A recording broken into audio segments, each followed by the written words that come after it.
Bonsoir à tous, troisième case du calendrier de l'Avent du Paris Saint-Germain. Une fois n'est pas coutume, lundi c'était plutôt facile, la Saint-Valentin, parce que certains joueurs passés par le Paris Saint-Germain sont nés un 14 février, et notamment parmi eux, l'un des plus grands, André Di Maria. Voilà, c'est de lui dont on va parler dans ce troisième épisode. Donc, même principe que d'habitude. Les infos de base sur le joueur, son arrivée au Paris Saint-Germain, ses premiers faits d'armes, etc., etc., un fait marquant, et l'indice en fin de vidéo. Donc André Di Maria, il débarque à Paris en 2015 pour 63 millions d'euros, encore un record, après Pastore en 2011. Il arrive dans la capitale après un passage plus que délicat à Manchester United. C'est vrai qu'au Real Madrid, il avait bien roulé sa bosse, mais chez les Red Devils, ça a été très très compliqué pour André Di Maria. Et, en l'espace de 7 ans au Paris Saint-Germain, il est devenu, comme beaucoup d'autres avant, un peu moins après, mais quand même, il est devenu une légende. À titre personnel, le transfert de Di Maria, je m'en rappelle très bien parce que je l'avais suivi de manière assez assidue à l'époque. Et voilà, j'étais très content qu'il arrive chez nous. Et l'avenir m'a donné raison.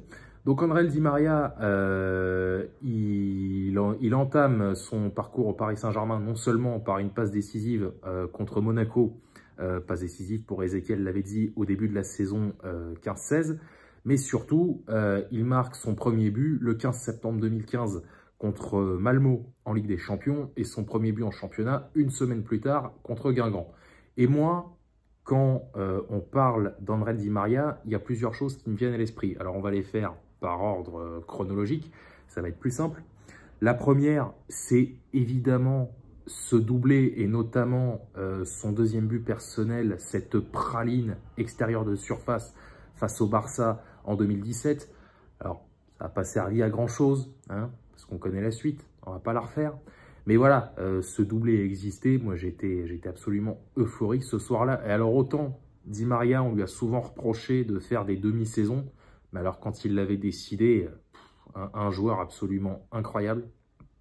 Donc Barcelone, ensuite, un an et demi plus tard, contre Naples, il nous sauve en phase de poule de la Ligue des Champions. Encore une fois, une frappe du gauche dans le temps additionnel.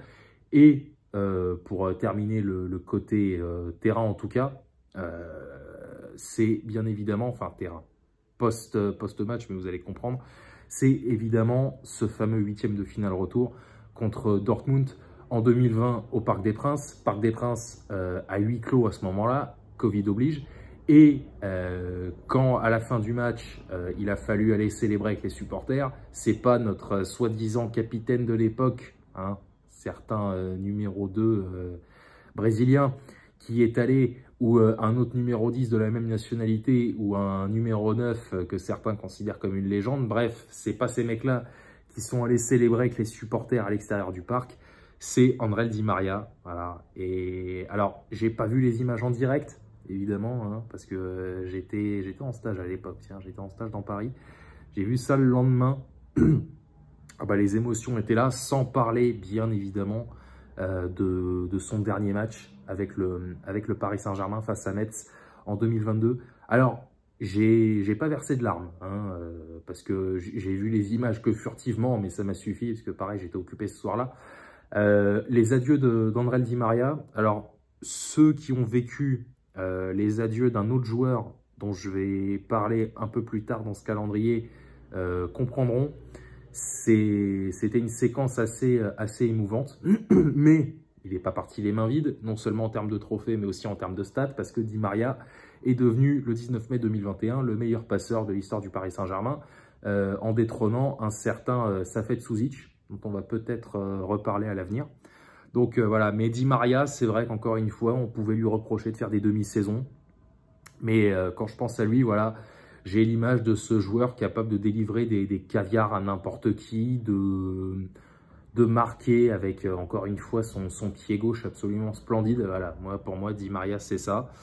Et puis voilà, puis c'est un joueur qui personnellement me manque énormément. C'est vrai que quand il est parti à la Juventus, j'avais un peu le seum, surtout que la Juventus c'est un club que j'aime pas, mais bon, passons. Mais voilà, bon, bah écoutez, c'est comme ça, il est parti à la Juve, ça n'a pas marché. Il est retourné à Benfica et ça a l'air de bien se passer pour lui, tant mieux. Voilà, Di Maria, c'est encore certains de ces joueurs qui sont venus chez nous et qui sont repartis en légende.